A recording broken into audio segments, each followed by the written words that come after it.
আসসালামু আলাইকুম, নতুন আরেকটি ভিডিওতে আপনাদের স্বাগত। আজকে আপনাদের নিয়ে যাব রিয়াদের হারাজ মার্কেট। রিয়াদের এই হারাজ মার্কেটটি বাংলাদেশের নিউ মার্কেট, কারওয়ান বাজার অথবা আরও অন্যান্য জায়গার সাথে তুলনা করতে পারেন, যেখানে রয়েছে অনেক ধরনের জিনিস যেগুলো আসলে বিবরণ করে শেষ করা যাবে না, তাই দেখতে হবে।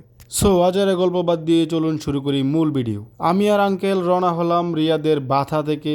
এখান থেকে যেতে আমাদেরকে যেতে হবে প্রথমে লুলুর সামনে। এখানে বাথার বাঙালি মার্কেট থেকে কিছু দূর উত্তরেই লুলু। এই হচ্ছে লুলু। আমরা এখন লুলুর ভিতরে প্রবেশ করতেছি। আসরের নামাজের সময় ছিল, তাই আমরা নামাজ আদায় করতে লুলুর নিচতলায় একটা মসজিদ রয়েছে, আমরা ওইখানে আমি আর আঙ্কেল নামাজ আদায় করলাম। নামাজ শেষ করে একটি ট্যাক্সির সাথে আমরা আলাপ করছিলাম কত টাকা ভাড়া লাগতে পারে হারাজ। ট্যাক্সির সাথে কিছুক্ষণ আলাপচারিতার পরে আমাদের ভাড়া সম্পূর্ণ হলো এবং আমরা ওই ট্যাক্সি দিয়ে রওনা হলাম হারাজ মার্কেট। যেতে যেতে আপনারা উপভোগ করতে পারেন সৌদি আরবের কিছু সুন্দর দৃশ্য, যেগুলো দেখতে অমায়িক এবং সুন্দর। বলতে বলতে আমরা চলে এলাম হারাজ মার্কেট। আমরা ট্যাক্সি থেকে নেমে ট্যাক্সিওয়ালাকে 15 টাকা ভাড়া দিলাম। দুইজনের ভাড়া ছিল 15 টাকা। আমাদের কিছু স্ন্যাক খেতে ইচ্ছে হলো, তাই আমি আর আঙ্কেল চলে গেলাম দোকানে। কিছু স্ন্যাক আমরা কিনলাম। কেনার পর আমরা এগুলো নিয়ে এখন চলে যাচ্ছি আমরা নদীর পারে। দুঃখিত, এটা নদী না, এটা একটা ছোট্ট খালের মতো, কিন্তু এই ছোট্ট খালটি বহমান, অনেক সুন্দর।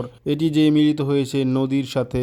পানিতে প্রচুর পরিমাণ স্রোত ছিল এবং চারদিকে আমরা একটু ঘুরিয়ে দেখলাম কিরকম।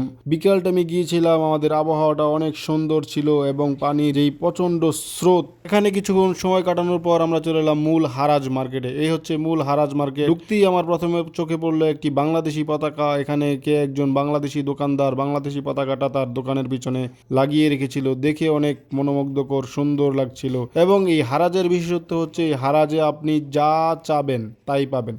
এখানে দেখেন কত পুরনো দিনের সেই টেলিভিশন, রেডিও এগুলো ইত্যাদি রয়েছে এবং আগের পুরনো দিনের যেই ছুরি বাটি এগুলো ছিল সব এখানে রয়েছে। হারাজে এলে আপনি পাবেন না বলতে কোনো কিছুই নেই। আপনি সব কিছুতেই এখানে সস্তা এবং একটু ভালো কোয়ালিটির পাবেন।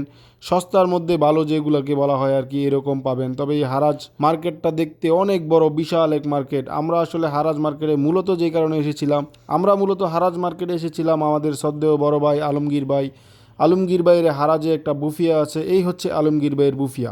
আমরা আলমগীর ভাইয়ের বুফিয়াতে ঘুরতে গিয়েছিলাম, এখানে কি কি রান্না হয় বা কী ধরনের আইটেম এখানে রয়েছে এগুলো আমরা দেখতে গিয়েছিলাম। প্রথমে আমরা ওদের সাথে পরিচিত হয়ে নেই সবার সাথে। সবাই আলমগীর ভাইয়ের পরিচিত এবং আত্মীয় স্বজন লোকজন ছিল এখানে, একজন কাউন্টারে এবং আরও একজন মেইন শেফ যারা রয়েছে বা আরও টুকটাক জিনিস যেগুলো যারা এখানে বানাচ্ছেন। আমাদের আতিথেয়তায় কোনো কম রাখিনি। গেট যাওয়ার পরে আমাদের একটা হালিম এবং রুটি দিয়েছে। হালিম রুটি ছিল অমায়িক, অসাধারণ, যেটি বলে বোঝানো যাবে না এবং দারুণ মজার ছিল। আমরা ঘুরতে ঘুরতে হারাজ মার্কেটের প্রায় অনেক জায়গা ঘুরেছি। ঘোরার পর আমরা একটু চিন্তা করছি হারাজ মার্কেটের বাইরে একটু ঘুরতে যাব।